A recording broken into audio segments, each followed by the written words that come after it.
Stock x ray. आज हम बात करेंगे पावर फाइनेंस कॉरपोरेशन यानी कि पीएफसी के शेयर की, जिसमें हमने फ्राइडे के सेशन में भी एक अच्छा जंप आते हुए देखा और आज भी है। लेकिन आज कंपनी के साथ कुछ खबर भी है कि कंपनी में एक ₹3.5 पर शेयर का डिविडेंड था, तो ये एक्स डेट आज यानी कि आ चुकी है। इसका मतलब है कि जिनके पास शेयर था उनको अब डिविडेंड मिल जाएगा ये ₹3.5 का। लेकिन ये डिविडेंड कितना इंपॉर्टेंट है इस कंपनी में, जो पिछले 3 सालों का ट्रेंड देखे तो डिविडेंड यील्ड ही करीब 2.7 से 3% की आती है। और मोतीलाल ओसवाल के एस्टिमेट्स कहते हैं कि ये डिविडेंड यील्ड हो सकता है कि 4.2% तक पहुंच जाए अगले 3 सालों में। तो यानी कि आप अगर इस शेयर में इन्वेस्ट कर रहे हैं तो 4.3 से 4% का रिटर्न तो आपको बिना कुछ शेयर मार्केट देखे ही मिल जाएगा। मतलब आप इन्वेस्ट करके रखें, 4% 3% का रिटर्न आपके अकाउंट में पहुंच जाएगा हर साल, क्योंकि जनरली कंपनी ₹15 तक का डिविडेंड दे देती है। अब इसके बिजनेस की बात करते हैं, जहां पर कि कुछ एक क्या ट्रिगर्स हैं। अक्टूबर तक कंपनी ने करीब 1.6 लाख करोड़ के लोन नए सैंक्शंस किए अप्रैल से अक्टूबर तक के बीच में। साथ ही इनका जो FY25 यानी कि जो फिस्कल ईयर चल रहा है, जो मार्च 25 में ख़त्म होगा, उसमें 14% लोन ग्रोथ का टारगेट लेकर चल रही है कंपनी। अब इम्पॉर्टेंट ट्रिगर क्या है? इम्पॉर्टेंट ट्रिगर ये है कि कंपनी के 1660 करोड़ रुपए के लोन जिन कंपनियों को दिए थे इन्होंने, एक थी शिगा एनर्जी और एक TRN एनर्जी, इन दोनों का रिजोल्यूशन जल्दी होने वाला है। अब यहाँ से पैसे वापस आ जाएंगे, यानी कि जो फंस गए हैं वो पैसे कुछ हद तक वापस आ जाएंगे। दूसरा, इनके करीब 18 प्रोजेक्ट्स अभी जो एनपीए कैटेगरी में चल रहे हैं, उसमें से 12 प्रोजेक्ट एनसीएलटी के थ्रू रिजोल्यूशन प्रोसेस में गए हुए हैं। यानी कि जो डूब गया पैसा वो एनसीएलटी में चला गया, केस सॉल्व हो जाएगा तो कुछ पैसे की वापसी हो जाएगी। और उन पैसों के लिए इन्होंने प्रोविज़न ऑलरेडी अपनी बुक्स में कर दिया। जो डूब गया, इन्होंने मान लिया कि 78% पैसा हमारा शायद डूब गया, तो प्रोविज़न कवरेज रेशो इन्होंने 78% बना के रखा हुआ है। अब इसमें एक और इम्पॉर्टेंट ट्विस्ट आ रहा है, वो है कि KSK महानदी प्रोजेक्ट, ये करीब इस कंपनी को इनका 3300 करोड़ रुपए का एक्सपोजर है, और जिसमें कि इन्होंने 55% प्रोविजनिंग कर भी रखी है। इसका रिजोल्यूशन जल्दी हो रहा है और इनको करीब 1800 करोड़ रुपए तो कम से कम मिल ही जाएंगे। हो सकता है कि उससे ज़्यादा भी मिल जाए, 3300 करोड़ तक भी पूरी बात आ जाए। तो ये एक बड़ा कंपनी के लिए बूस्टर होगा, पीएफसी के लिए।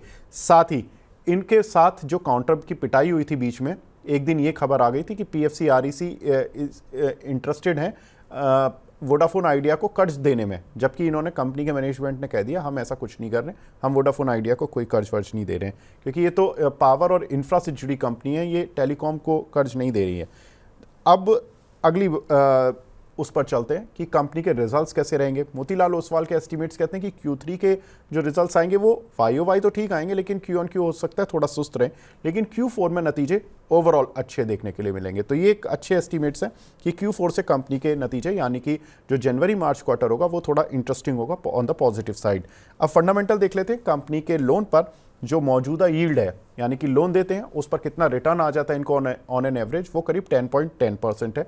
बोरिंग कॉस्ट जिस पर ये पैसा उठाते हैं वो 6.27% है, यानी कि ये उधार लेते हैं 6.27% पर और 10% पर इनका रिटर्न आ जाता है। तो जो बीच का मार्जिन होता है वो इनका प्रॉफिट होता है, जो कि आता है करीब 3 से 3.5%, जिसकी ये गाइडेंस दे रहे हैं कि हमारा इतना मेंटेन रहेगा।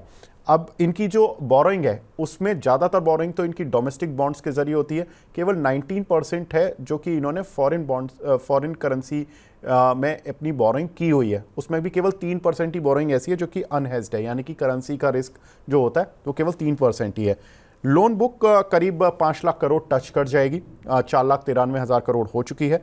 ग्रॉस एनपीए 2.71% है, नेट एनपीए 1% से भी कम है, 0.25% से भी इनफैक्ट कम है। अब मोतीलाल ओसवाल क्या कहते हैं वैल्यूएशन को लेकर, वो बोलते हैं कि बुक वैल्यू तो 275 रुपये है कंपनी की, और अगर ईपीएस देखें, अनुमानित ईपीएस इस फाइनेंशियल ईयर के लिए तो करीब 50.5 रुपये बैठेगी, और FY26 में अनुमानित ईपीएस करीब 55.4% बैठेगी, और FY27 में अगर चले जाएंगे तो 62 के आसपास उनके एस्टिमेट्स हैं।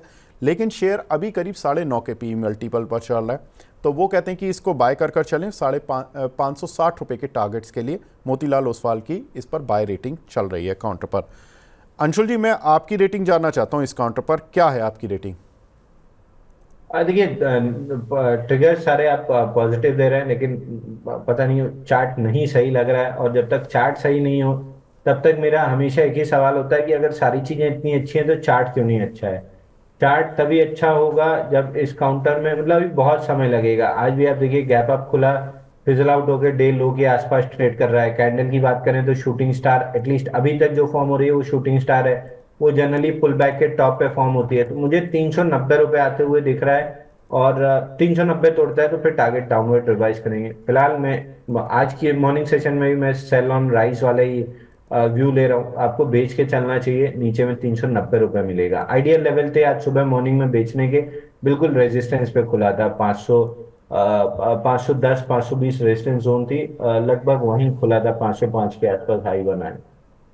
बिल्कुल कोई दिक्कत नहीं है सर, अगर ट्रिगर पॉजिटिव है और काउंटर कुछ ज़्यादा रनअप कर चुका है और आपको चार्ट पर कंफर्टेबल नहीं लग रहा, तो बिल्कुल ऑनेस्ट ट्राई हमें देनी है।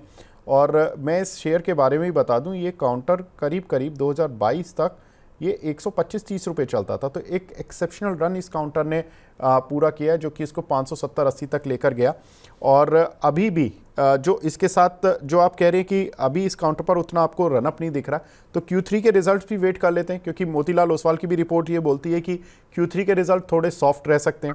तो हो सकता है कि Q3 नतीजों से पहले कोई भी जो रैली है इस काउंटर पर थोड़ा सा प्रॉफिट बुक करवा रही होगी, और हो सकता है Q4 के नतीजों के समय पर, जब अप्रैल में आएंगे वो तो Q4 के नतीजे, तो उस समय तक हो सकता है कि सिनारियो थोड़ा चेंज हो जाए। अंशुल जी, 380-90 अगर ये आपके हिसाब से आता है तो क्या इसमें बाय कर लें, या अभी के लेवल्स पर जो लोग इसमें निवेशित हैं वो प्रॉफिट बुक कर लें, या कोई भी राइज अगर इस काउंटर पर आता है तो प्रॉफिट बुक करते जाएं? सर देखिए, अगर आपकी जगह मैं होता और मेरे पास ये काउंटर, वैसे तो होता नहीं, अगर होता तो मैं आउटराइट आज सुबह जो पुल बैक मिली है इसमें बेच के इस काउंटर को अगले 2 साल के लिए अपनी वॉच लिस्ट से हटा देता। मैं देखना भी नहीं पसंद करता, क्योंकि 390 आने के बाद भी अगर इसको चलना है ऊपर तो बड़ा बेस बनाना पड़ेगा, क्योंकि जिस आपकी सेलिंग आएगी 390 तक आते हुए जो स्ट्रक्चर बन जाएगा उसको पहले डाइजेस्ट करना होगा, फिर रिवर्स करना होगा बुलिश, मतलब बेस बना के। तो उस पूरे प्रोसेस में कम से कम यहाँ से 2 साल लगेगा। तो मेरे हिसाब से मैं आज ही अभी इसी लेवल पे इनको बेच के आरईसी पीएफसी को अगले 2 साल के लिए छोड़ देता। जो भी होना है हो जाएगा, गिर के बेस बनाना है, जो करना है काउंटर कर लेगा। उसके बाद अगर बेस बन के ब्रेकआउट दिखता है तो ही मैं अपनी वॉच लिस्ट में लाता, नहीं तो मैं अपनी वॉच लिस्ट में तब भी नहीं लाऊंगा। तो मेरे हिसाब से आउटराइट बेच के भूल जाना चाहिए। ये प्रीवियस विनर्स हैं, अगली रैली में नहीं चलेंगे। आपको नए सेक्टर्स ढूंढना पड़ेगा। लास्ट वीक भी मैंने कहा था टेक्सटाइल्स में स्टॉक एग्जैक्टली ब्रेकआउट्स नहीं ले रहे हैं, लेकिन सेक्टर अच्छा चल रहा है। अभी वीकेंड पे भी मैं एक रिपोर्ट पढ़ रहा था जहाँ पे यूरोप से डिमांड आना स्टार्ट हुई है टेक्सटाइल की। बांग्लादेश में जिस आपकी परिस्थिति है वो नहीं पूरी कर पाएगी, तो यूरोप धीरे धीरे इंडिया की तरफ देखने लगा है। तो टेक्सटाइल अगला सेक्टर दिख रहा है जहाँ पे मल्टी बैगर रिटर्न्स बन सकते हैं। मैं स्टॉक अभी भी मतलब एग्जैक्टली मैं आपको नाम नहीं बता पा रहा हूँ कौन सा है, क्योंकि सब में स्ट्रक्चर बिल्ड हो रहा है। जिसमें सबसे पहला ब्रेकआउट आएगा मैं उस स्टॉक पे पूरा पैसा लेके चढ़ जाऊंगा, क्योंकि जिसमें सबसे पहला ब्रेकआउट आएगा वही सबसे बड़ा विनर रहेगा। तो पूरा टेक्सटाइल सेक्टर वॉच कीजिए, जहां भी ब्रेकआउट आ रहा है वहां पे पैसा कन्वर्ट कीजिए। पीएसयू से अब बाहर निकल जाइए, ये अगले 4-5 साल आपको केवल नेगेटिव रिटर्न देंगे, यहाँ पे किसी तरह का पॉजिटिव रिटर्न नहीं आएगा।